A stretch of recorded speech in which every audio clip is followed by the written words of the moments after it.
You followed the rules, hit the grades, secured the job, and maintained social compliance. On paper, your life is an optimized, synchronized machine. Yet inside, you feel a mounting sense of alienation. It starts as a slight discomfort, then mutates into chronic boredom, emotional disconnection, and an absolute fatigue from your own presence. You are functioning perfectly on the outside, but you are barely there. We are taught that burnout is a simple matter of overwork, a problem solved by a week of PTO or a better morning routine. But those remedies fail because they treat the symptom rather than the source of this specific heavy emptiness. This is a Kafkaesque burnout. It occurs when your nervous system realizes it is trapped in a modern labyrinth of absurd rules and empty promises.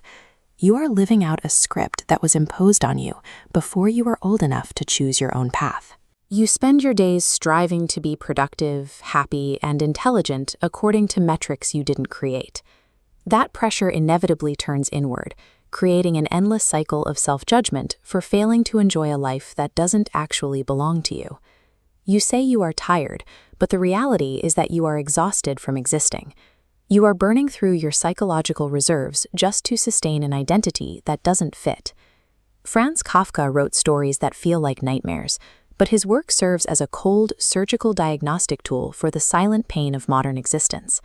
He spent his life exposing what happens to those who live within systems they don't understand. In his story, The Metamorphosis, Gregor Samsa wakes up as a monstrous insect. But the terrifying part of the narrative is Gregor's reaction.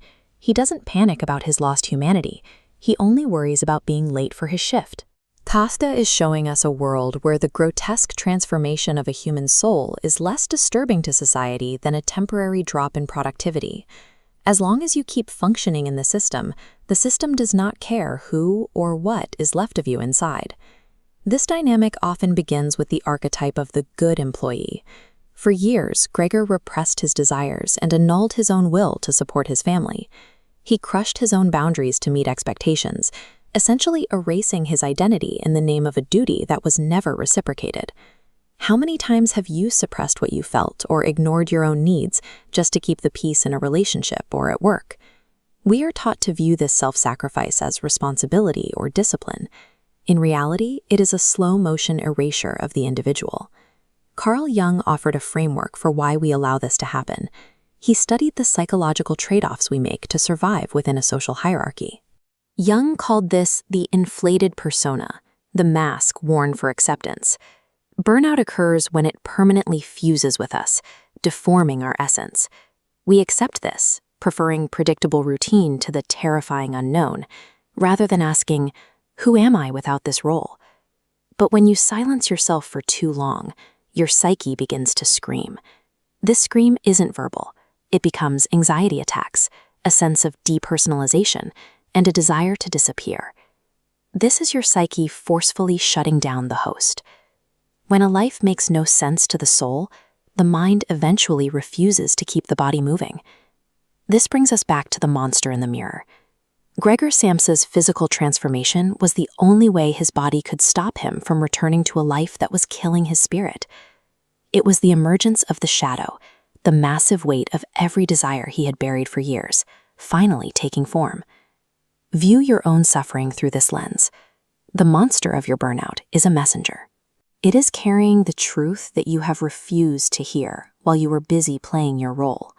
The burnout and emptiness you feel right now is not a failure of your work ethic. It is your unconscious mind saying, either you stop or I will stop you. The pain you feel right now is actually proof of life.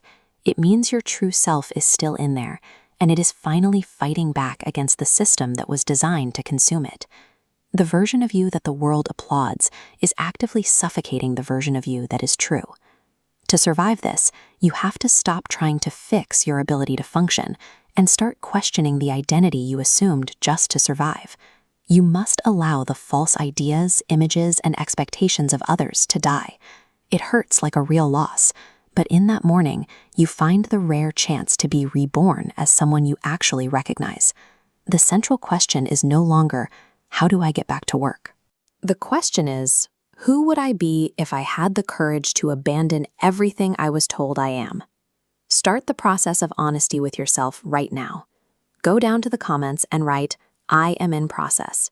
It's an acknowledgement that you are falling apart so you can finally rebuild. If this gave you clarity, hit subscribe.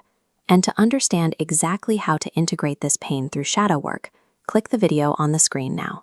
I'll see you there.